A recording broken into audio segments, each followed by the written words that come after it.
As with anything that has a competitive scene, speedrunning is vulnerable to a major issue: cheating. Cheating in speedrunning has come in many forms over the years, whether it be through editing techniques such as splicing, or just straight up modifying the game to make certain tricks easier. However, for those who don't know, there has been recently quite a notable instance of cheating within the scene. Well-known Minecraft content creator and fellow speedrunner Dream recently admitted on Twitter that he had accidentally enabled a custom modification to the game that caused item drop rates to be edited, benefiting the player greatly. Prior to him publicly admitting that this was the case, there had been a great deal of drama and controversy surrounding the issue, since there was no definitive way to prove there was any sort of modification aside from looking at the statistics of his item drop rates. The Minecraft speedrunning moderators eventually began an investigation into his luck and found that, following the standard drop rates, over the course of multiple different consecutive speedrun attempts he did, he would have had a 1 in 7.5 trillion chance of achieving the luck he did, which is after fairly generous sampling bias was applied. Many people less familiar with speedrunning questioned how much would this actually benefit him, as he achieved no world record times while using the mod. So, I decided to commission a friend to create a mod for Undertale, the game I run, to see just for myself how beneficial good luck truly is. Today, we will be seeing how having luck similar to Dreams would affect a genocide speedrun of Undertale, and we'll be looking at what I modified and calculating the odds of this happening to a regular player.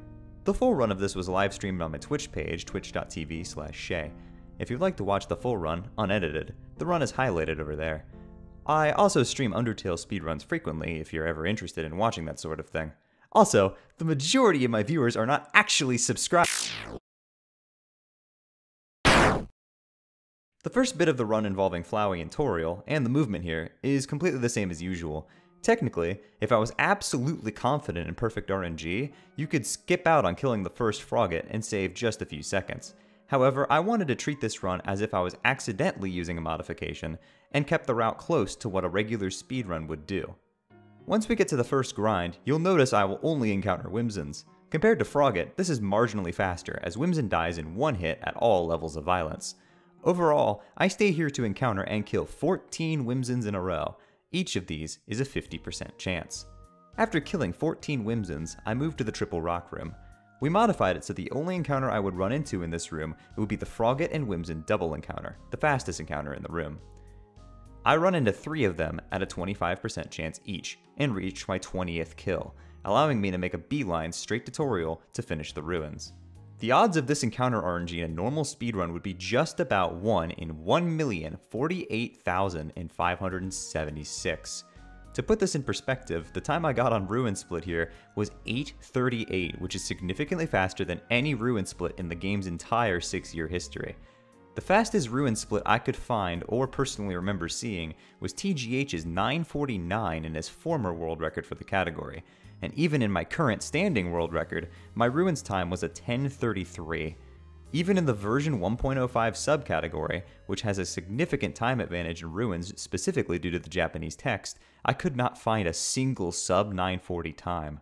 The beginning of Snowdin has an interesting RNG-based trick exclusive to Genocide that I decided to show off using the mod.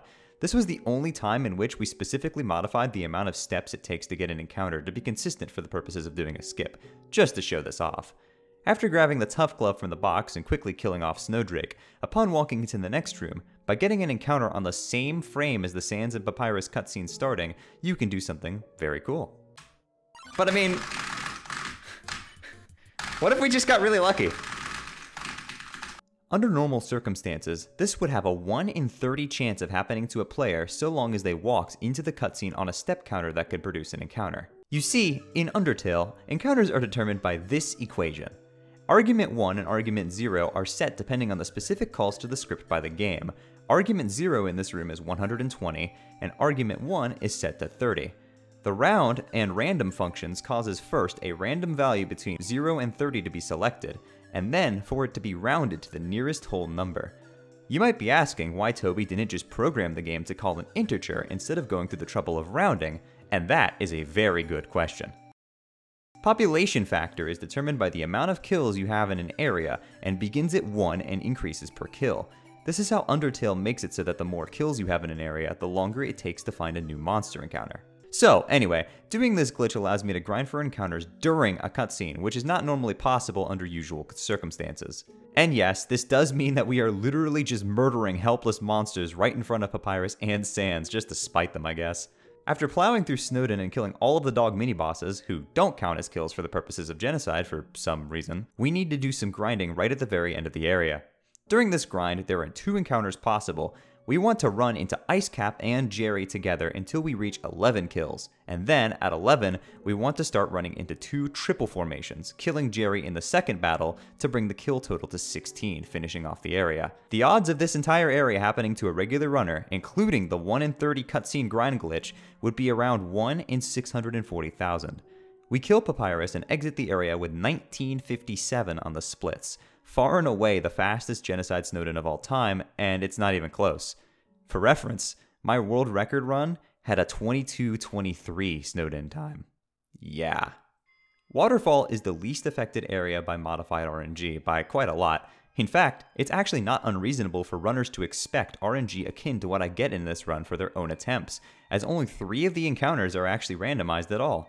For most of the area, we just follow the regular speedrun route, killing Aaron Washua here, killing this guaranteed double mold small here, and grabbing the ballet shoes. We then encounter a single Washua, which is the fastest encounter here with about a 30% chance, but not by much at all. I then run into Shyren, Glad Dummy, and Temmie, and knock them all out immediately. After that, some grinding right here for the mold small and mold small with no animation budget, and then an Aaron and Washua. And finally, Washua and mold big. Finally, we encounter the 2 random encounters for this area, both of which will be Washua and Moldbig. This is a 40% chance, roughly, and is only slightly faster than another 35% encounter in the room, which is Aaron and Washua, so not terrible odds at all here. We finish up the grindy section of the waterfall with RNG that is only a 1 in 20 chance of happening in a regular run, by far the most reasonable part of the entire run for sure. Undyne the Undying goes very smoothly, and even despite a really unfortunate accidental whiff here, I still managed to close out the fight with a quicker kill and not losing any time at all.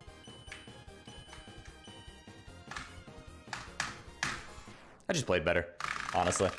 I then perform one of the only glitches in the Genocide speedrun, the early burnt pan trick. By interacting with this dog food on the same frame as starting the Mettaton cutscene, you are able to interact with the fridge housing the instant noodles. Mettaton's text then plays on top of the fridge text, causing the game to overflow to the next item choicer in the script, which happens to be the choice to pick up the burnt pan. We say yes to both, and as the cutscene is ending, I eat the instant noodles, allowing me to walk with the text box open through the rest of the room, and wrong warp out of the room, saving just about an extra second. In version 1.001, the version I am playing, and the best version for old patch speedruns, Toby attempted to actually fix this glitch by moving the dog food to a slightly different location in the room. However, this accidentally actually made the glitch significantly easier and with a more consistent to pull off and much easier setup. Oops. None of the encounters here are randomized, so we quickly blast through Hotland while also killing Vulcan, Tsundereplane, the 2 Royal Guards, and Muffet along the way. Now Core is where the true power of our RNG shines through. After killing the first 9 monsters, which are all inside scripted encounters, you have a 13% chance of running into a triple. First, we run into a single encounter to put our kill count on a number where triple encounters would be a viable strategy. And then, after that, we get a staggering 7 triple encounters in a row. For reference, the most I have ever seen under normal circumstances in a full core grind was 5 triples in a run I did a long time ago, which still stands as my best core ever to this day. Upon killing the last triple encounter, we move up into the Warrior's Path area to kill the last 7 enemies, all of whom are scripted encounters, so no RNG here. The odds of this astounding core happening to a player in a regular speedrun is a shocking 1 in 23,257,000, an absolutely outrageous chance. This is almost a 1/10 of the chance of winning the lottery. After quickly dispatching Mettaton Neo, there's actually no more RNG left in the run. Sort of. Sans actually does have a slight RNG in some of his attack patterns, which can save a second or two, but when we created the mod, we intentionally left that out, as the odds of getting a perfect Sans fight, which were found by some of the tool-assisted speedrunners, are beyond comprehension at an absolutely absurd 1 in... Yeah, I'm not even going to attempt to say that number. The point is, we left it out for a reason, and in the end, it would only save a couple of seconds, so it is totally negligible. We did decide to make a cool change for the Sands fight, though, and added a fun wavy background as a nice way of celebrating everybody's favorite month. After finishing off Sands, we make our way to the end cutscenes of the run and clock in with a final time of 1 hour, 1 minute, and 22 seconds. This run would crush the current 1.001 world record by 3 minutes, and would also beat the 1.05 record by a minute and a half. Yeah. Keep in mind that this run had several execution errors, and when played at a truly optimal level, could have easily gone under 101. So, in terms of the odds, how did I do? Well, I talked to a friend of mine who is much better at math than I am, and I got a rough answer. After applying an incredibly underestimated sampling bias accountability, the run came out to having a 1 in 875 billion chance of occurring to any speedrunner playing the game right now. That's an absolutely huge number, but keep in mind our original goal. This isn't even an eighth of the RNG that Dream would have had to have gotten during his speedruns. And with less than an eighth of his RNG, this speedrun would absolutely obliterate the category and be completely unbeatable by pretty much all means. So, when someone says that they don't understand how modifying luck is a big deal or cheating, that's what we mean. And just for reference, our raw probability without any accounting for sampling bias here was a 1 in 35 quadrillion chance of occurring, which is an absolutely massive number. What was Dream's raw probability, you might ask?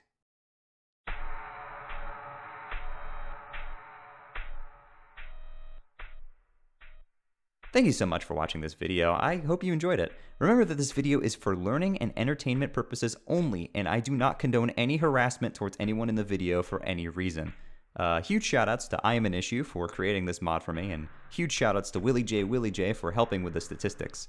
Additionally, huge shoutouts to Ocean Bagel for helping me with the step and counter equation, and just general knowledge of the game's programming. And of course, thanks to everyone who supports me as always. Have a fantastic night, and take care.